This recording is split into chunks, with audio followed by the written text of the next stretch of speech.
धुळे शासकीय विश्रामगृहातील रोकड प्रकरणामुळे महाराष्ट्राच्या राजकारणामध्ये एकच खळबळ माजवली आहे। या प्रकरणामध्ये सुमारे 1.84 कोटी रोकड ही एका बंद खोलीमध्ये सापडली होती, जी विधानमंडळाच्या अंदाज समितीच्या अध्यक्ष अर्जुन खोतकर यांचे स्वीय सहाय्यक किशोर पाटील यांच्या नावे बुक करण्यात आली होती। मुख्यमंत्री देवेंद्र फडणवीस यांनी या प्रकरणाची सखोल चौकशी करण्यासाठी विशेष तपास पथक अर्थात SIT स्थापन करण्याची घोषणा केली आहे। या पार्श्वभूमीवर भाजप आमदार आणि अंदाज समितीचे सदस्य सदाभाऊ खोत यांनी या प्रकरणाची योग्य ती चौकशी होईल असं स्पष्ट देखील केलंय। त्यांनी म्हटलंय की शासनानं दिलेला हा निधी विकास कामांवर खर्च झाला आहे की नाही हे पाहण्याचं काम समितीचं आहे। जे कोणी यामध्ये असतील त्यांची चौकशी होईल आणि त्यांनी काय शिक्षा व्हायची ती होईल।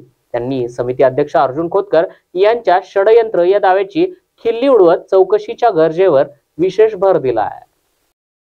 ह्या सगळ्या प्रकरणामध्ये SIT चौकशी केलेली आहे, काय तुमचं म्हणणं आहे? सगळं निश्चितपणानं चौकशी व्हावी आणि त्याच्यामध्ये जे सत्य असे आहेत, शासनानं दिलेला निधी तो विकास कामावरती खर्च होतो का ते पाहण्याचं काम समितीचं आहे, सदस्यांचं आहे।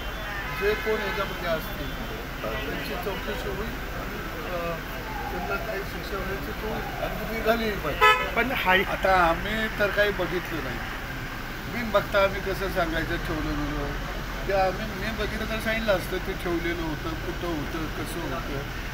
आता कुणी ठेवलं कुणी बघितलं त्याला विचारायला पाहिजे नेमकं आहे काय। परंतु भाऊ आपण जर समितीसाठी असतं आमच्याकडं ते आलं असतं तर आम्ही सांगितलं असतं की बाबा आलं आमच्याकडे।